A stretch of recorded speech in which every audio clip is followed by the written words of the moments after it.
Okay, hello and welcome back to the Land Rover Toolbox videos. Right, we've been busy recently knocking up a toolboard and hanging some of the tools up that we are going to need for the rolling restoration that we've undertaken. We've got electrical tools and we've also got torque wrenches, hand tools, some engine tools, bits and pieces that we need over the year for repairing, overhauling this vehicle. Very cheap to do. It cost us about £60 in all for paint and for the bores and screws. And we've left a little bit of space for some more tools as we carry on with the series. So we've also got a dirty area, and this is a marquee or a happy tent that you can buy off eBay for about £50. Now this is for keeping us dry and for doing all our dirty work. And some of this, especially preparation, is going to be filthy. Not only is it degreasing, but there's paint stripping and rust removal. It's not 100% waterproof, however it will keep the dust from annoying the neighbours next door.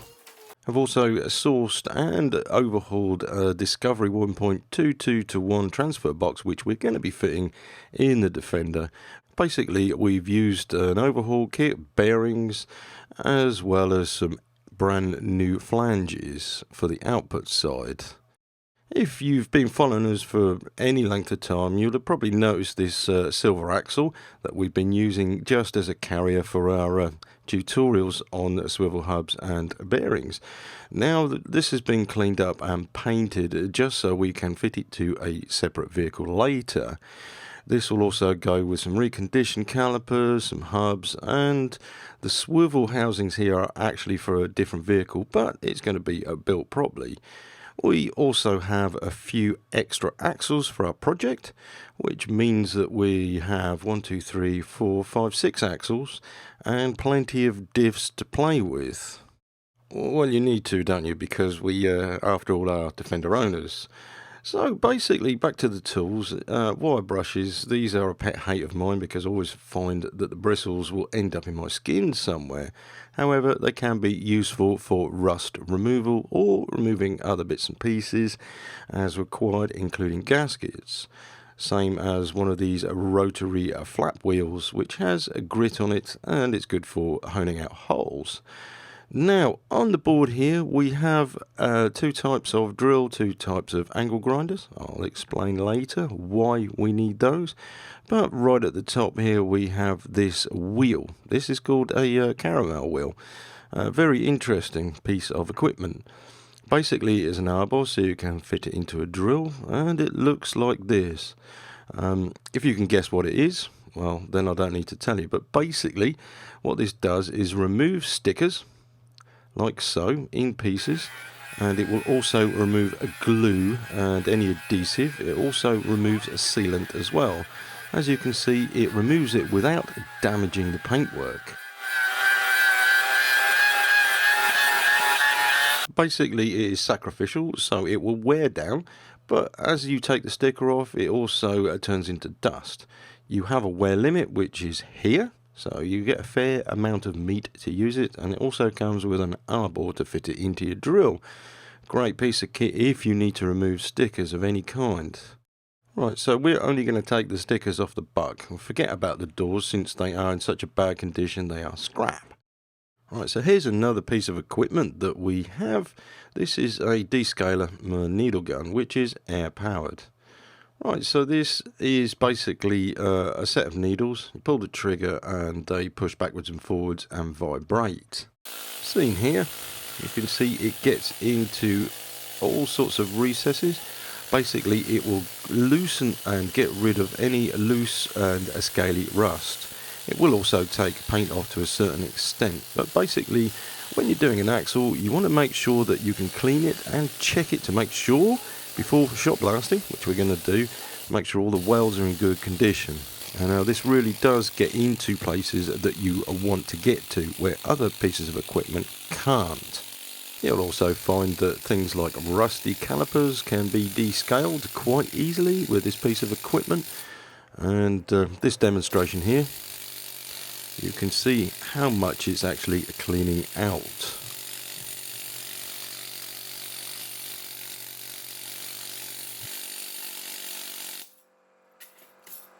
The needles in time will wear down or break, and they are replaceable. This gun cost about £20 from a supermarket, which is German, and we've fitted a coupling which we use. So basically this is a good tool for the money. It's not very harmful either, as long as you wear goggles and decent protective clothing. You can go ahead and descale an axle very quickly with this piece of equipment. Now we have a few here to descale and get ready for shot blasting. The one down on the floor, unfortunately, I think we'll actually leave that because the corrosion's a bit too bad. Right, so what we have here, drills and grinders.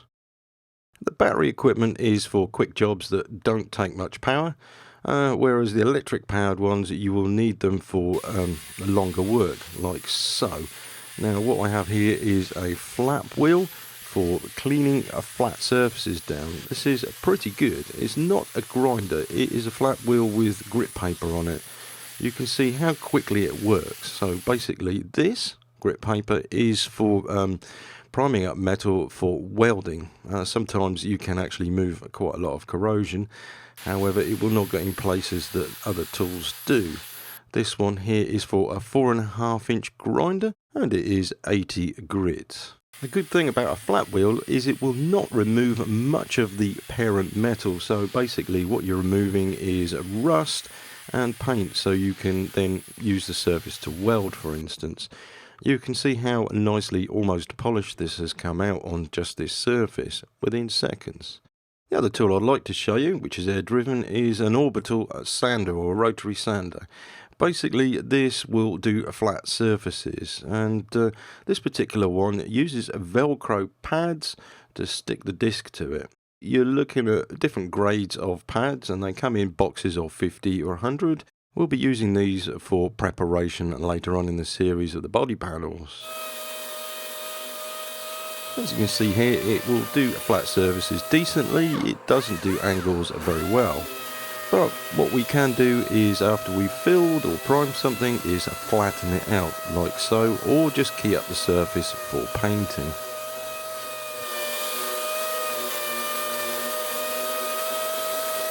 Okay, I'd like to introduce you to chassis paint, or chassis paint black by Tetraseal.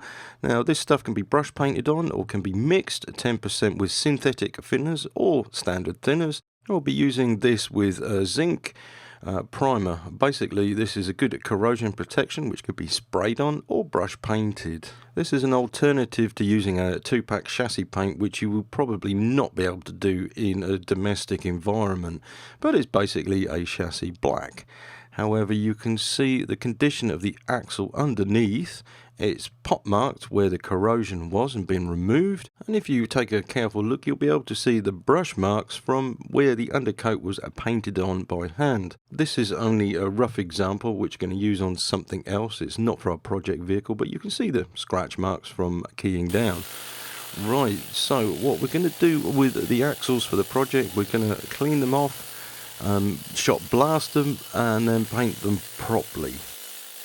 What we need to clean up is to inspect the condition of the axles, the brackets, the welds, the bolt holes, making sure the brackets are not bent or the welds are cracked, for instance, and also some of the holes like this where the shock absorber has actually worn it oval, so this needs to be rectified for a good repair. We'll probably actually weld a washer on top there.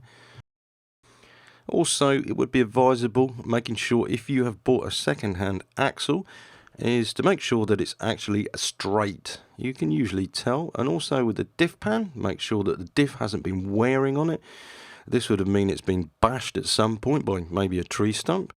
The whole idea here is to save yourself money, because there's no point in sending something off to be shot blasted and then finding out it's in a bad condition. Right, so with the studs, easy, they knock out just like so, and they are splined. Make sure that you haven't damaged the thread. If you have, then replace them. Once the studs are out, it makes it a lot easier to clean the gasket off. Now the gasket is a real pain to actually shot blast, so we'll remove this. What we're going to do with this axle is fit a stronger diff pan on the front, so there's a lot of preparation yet to go on this. And I've just noticed there's a bird just here, which I'll remove with a file later.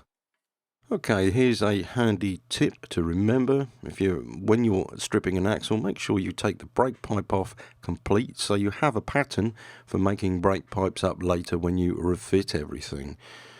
This will make life so much easier.